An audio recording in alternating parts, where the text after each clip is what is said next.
If I had a tagline, it would be something like, Parker Hayes, owner of You Latte, attracts crime wherever she goes. Months ago, when I moved to Magnolia Grove, a sweet small town nestled near the foothills of the Blue Ridge Mountains in North Carolina, I thought my life would be simple and peaceful. I imagined my days would be the complete opposite of my busy city life, where I was hustling and bustling as a true crime podcaster. But thanks to my amateur sleuthing skills and background in all things crime, I ended up getting involved in some murder investigations. After the last case, which happened to involve the murder of a former podcasting colleague, Dylan Reeves, along with the previous sheriff, Wade Tucker, I was beyond ready to focus exclusively on serving coffee and desserts to the locals. No more crimes. No more murder investigations. Just me, my cafe, and my new friends, Whit, Nellie, Maggie, Hazel, Clyde, and of course, his little dog Major. That's what I was hoping for in the days leading up to Magnolia Grove's holiday festivities, starting with the tree lighting ceremony, which would culminate the following weekend with the Yuletide Jubilee. To join in on the fun, I'd even signed up to provide free coffee and hot cocoa, along with Hazel's special Christmas cookies. I was looking forward to my first Christmas in Magnolia Grove and a drama-free holiday season. One can always hope. The day before the tree lighting ceremony, I woke up in my new apartment above my cafe to a dusky, silvery crack of dawn sky. I cuddled under the warm covers for a few moments before rolling out of bed and getting dressed. I still couldn't get over how much I loved my new place.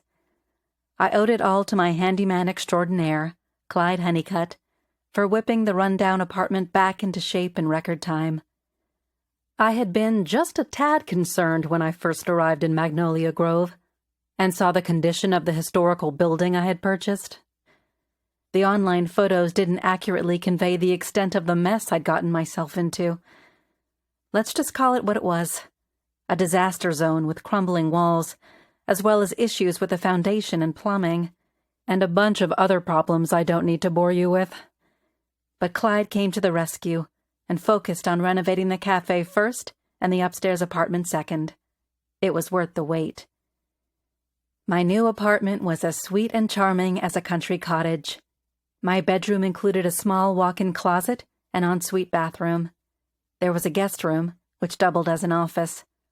The living space was cozy and comfortable, with plenty of room to entertain a handful of guests. I decided on a modest kitchen. I had spent enough money on the one in the cafe, and to save space, Clyde had built a darling kitchen banquette. The creamy white walls, crown molding, and built-in bookshelves brought back some of the original charm.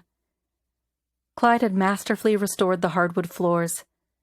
Large windows welcomed in tons of natural light. My favorite part was the old brick fireplace that completed the space. For the decorating, I used a mix of refurbished second-hand furniture, along with some new pieces, like the overstuffed couch and reading chair. The only bad part about moving into my apartment was leaving Clyde's quaint guest house and my daily dose of his dog Major. After my moment of gratitude, I got out of bed and took a quick shower to get ready for the day ahead. I put on a sweater, a pair of jeans, and a pair of comfortable brown boots. I headed downstairs to prepare the cafe. By the way, it's the best commute to work ever. At the bottom of the stairs, I enter the cafe's kitchen, where Hazel Jenkins, the young journalism major I'd hired to help out, stood at the stainless steel prep table with at least 3 mixing bowls going. Hazel had changed the color of her stylish bob from lavender to strips of soft red and green, in honor of the holidays. Canisters of flour and sugar sat open on the counter, along with a slew of scattered measuring cups.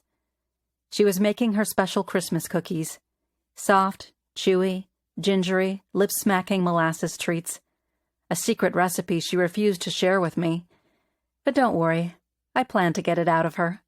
After all, getting information from people was my specialty.